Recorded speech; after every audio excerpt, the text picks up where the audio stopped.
I'm going to show the proper installation of a G2 throttle. I first want to show a few of the features of a G2 throttle. All of the cams are interchangeable on a G2 throttle. It's an interference fit. You just pull the cam off, and then it has a one-way directional interlock, and it goes back on. It'll only go on one way. You push it till it becomes snug. The other feature is if you run hand guards, all G2 throttles have a removable end cap. It's as simple as prying the end off. It has an O-ring so that it seals. All G2 throttles also have Delrin bushings, and what this does is makes the action a lot smoother, a lot tighter fit to the handlebar. And we recommend that you do not lube the handlebar for these. The Delrin bushing is a self-lubricating plastic, and it takes care of that itself. And then if you do not run hand guards, it's simply just put the end cap back on. The next feature, I will show you how to assemble this on your bike. The first thing we need to do in order to install a new throttle is we need to remove the old. In most cases, a bike has a rubber boot. On this particular bike, it's already been taken off. But the first thing you need to do is slide this rubber boot off.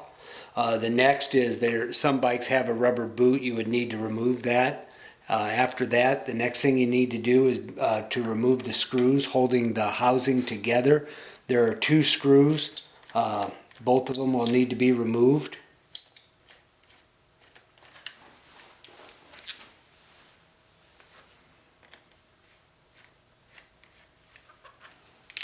After the screws have been removed, the first thing you do is the housing comes apart. It comes in half. You don't need to worry about anything falling out of here. There are no loose pieces inside of here.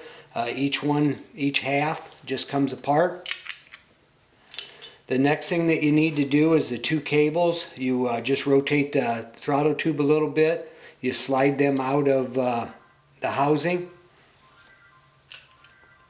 Alright, after that is done, we would need to make sure that the handlebar is clean so that any dirt or grime, so that our new throttle will work properly.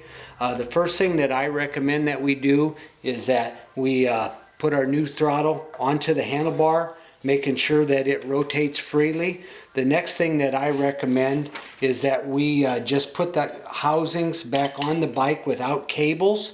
And the reason for doing this is if for some reason something wasn't exactly right, we just make sure the fitment's all good. You can just hold it into place, hold it tight, and just make sure that the action is smooth, no binding, no grinding, any function of that. So after we've made sure of that, you just take the housing apart in halves again. First thing we will do is we'll hook the cables back in. You need to make sure with being two cables that you have the proper slot. And what you do is you put the one in, you rotate the tube, you take the other, you slide them in. That ensures that the cables are in. You just take the two halves of the housing again, and they have a little index mark, and so that slides in there. The other one does the exact same thing. Make sure the halves go together. You might need to rotate just a little bit. Once we have it to where we believe it's put back together, you take the two screws, assemble them back into the housing, and then we will tighten them. You do not need to over tighten the screws, but on the other hand, you need to make sure that they're tight. The one key thing that you need to do before you tighten the screws, you slide the throttle until you feel it touch into the handlebar, and then you need to just back it up ever so slightly, so that what that does is it makes sure that the end of the tube is not touching the end of the handlebar. And then we will tighten the two screws back up.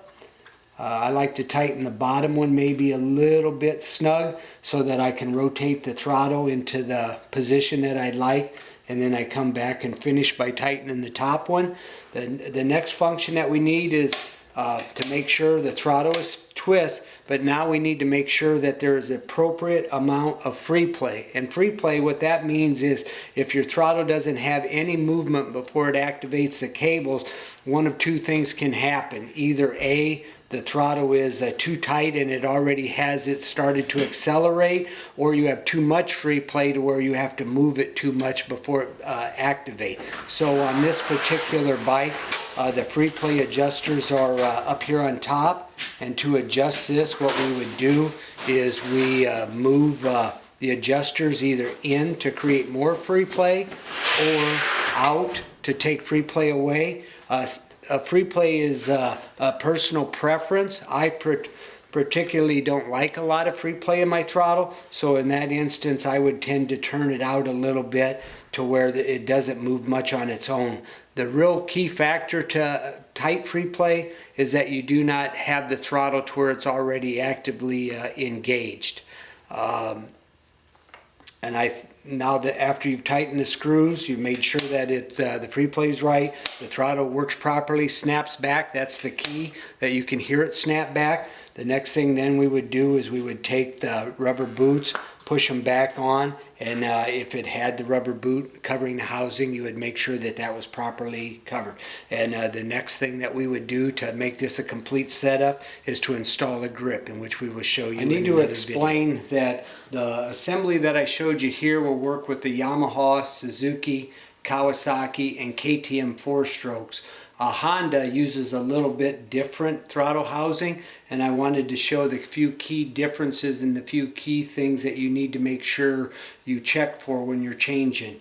This is a Honda housing, and it still comes apart with the 2 screws just like the other, but when it comes apart they use a guide that's a separate piece inside of the housing, and the cables fit inside to each side of the guide. It makes it just a little bit trickier to make sure that the cables are where they need to be, but it still all goes back together the same way in the guide. So when you put it together, the one thing that I wanted to make sure that I showed is that sometimes the guide tends to slide down just a little bit in installation. So I wanted to show that just when you're shutting the housing, you would use something small just to make sure that the guide is pushed all the way up when you then make the final clamp down. And the reason for that is if you do not make sure of that, the guide will rub on top of the cam and make the response of your throttle a little sluggish. Other than that, all the assembly is the same.